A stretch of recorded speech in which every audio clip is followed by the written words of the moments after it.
Definitely. I mean, you'll have a lead designer who has control over the creative direction of the project, the aesthetic inspiration.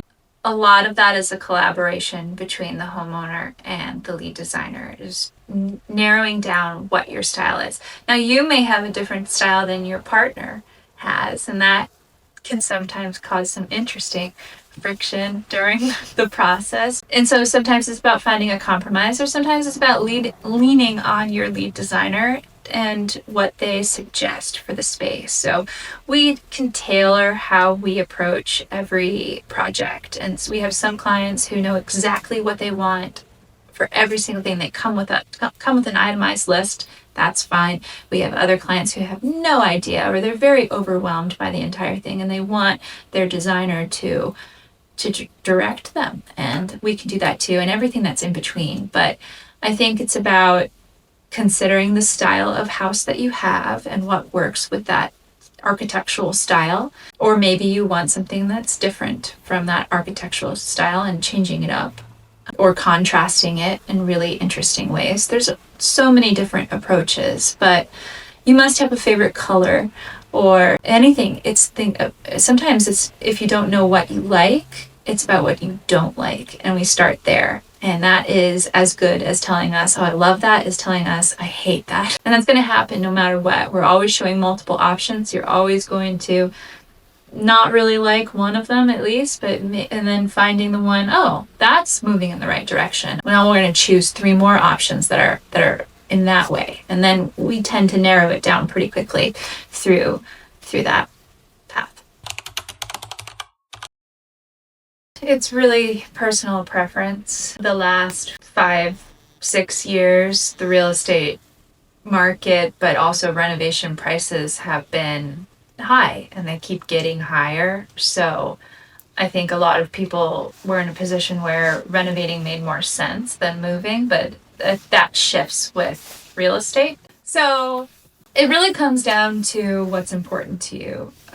If you love your neighborhood, you like your neighbors, maybe you have family living close by, or it's just a particularly wonderful place to live, then it makes sense to renovate your house and stay.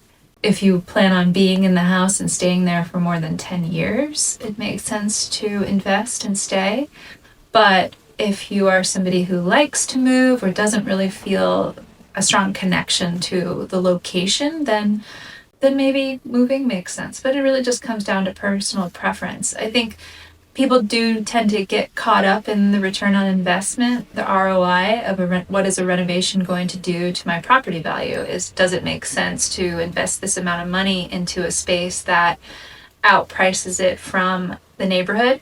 That's only relevant if you plan on selling. If you don't plan on selling your house, then the investment is for you. It's not for the next person.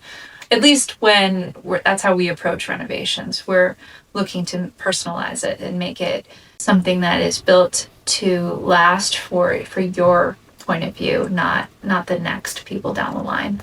So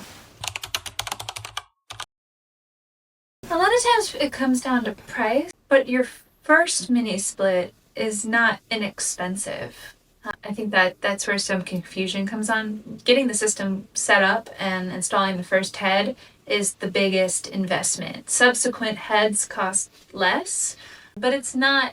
I think maybe 5 to 10 years ago, mini splits were more affordable than they are now. But a lot of times now, at a certain point, you need a mini split for every room.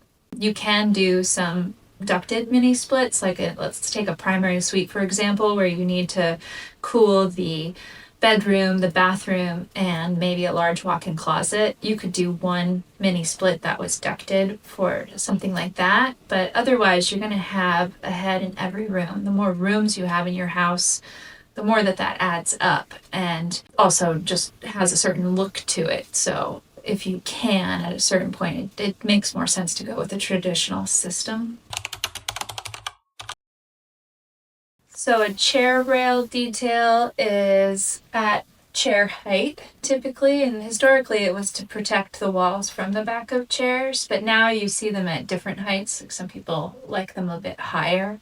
but that's a chair rail. Then you have panel molding and applied molding, picture frame molding on walls. You can have a board and batten look, which is more flat stock applied in straight lines. Crown molding is at the top, baseboard is at the bottom, but you can have a single stage baseboard, which is, it might just be flat stock, it might have a rounded edge, but you can have a double stage baseboard which has an extra detail at the top. You see that more in older homes. Casing goes around a window. So a chase is something that is running from ceiling to floor, and it's housing pipes or HVAC ductwork, whereas a soffit is going to run from wall to wall.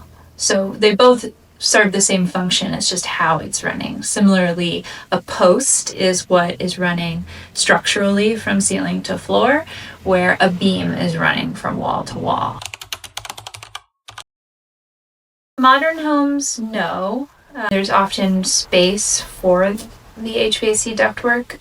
Older homes, yes, it can be a challenge, but there are different ways to approach that. You can do mini split heads, which not everybody likes, but they're just about a line set that goes to them rather than ductwork. You can do micro ducts, which are smaller, but a traditional duct needs about 12 inches of space to run through. So a lot of times when we're looking at a historic home, we may be looking at a combination. Maybe there's room for ductwork in the basement and maybe there's an attic, but there might be one floor that needs mini splits, and so it could be a combination. Or we could think of interesting ways to incorporate the ductwork. So in a barn conversion that we're doing right now, we're running a soffit along the floor, but it is integrated into a bookcase built in. So it just looks like a larger toe kick on that built in. Or we've created window seat benches to run ductwork from one side of the house to another. So there are design opportunities to look at, and that's where a design build company comes in handy for HVAC in an older home where there's not space in the walls or the ceiling already.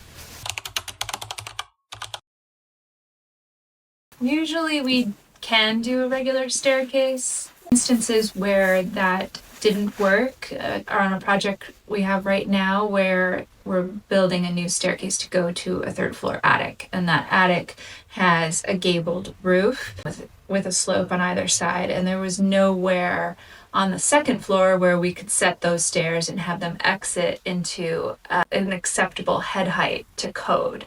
So usually that is the constraint, is going to be more head height, but it could just be space. If you have a very small space, then a staircase is going to take up a lot of floor space. So if you're looking for something more compact that's not going to steal floor space from a limited floor plan, then a spiral stair might be necessary, but they're not great for mobility or aging in place, small children, or pets. So in the example of the project that we're doing right now that's going up to the attic to a library, it's not livable space. It's not someone's bedroom. It's not the bathroom. So it's more appropriate for a flex space or an entertaining space than something that you want to be able to be universally accessible for people long term.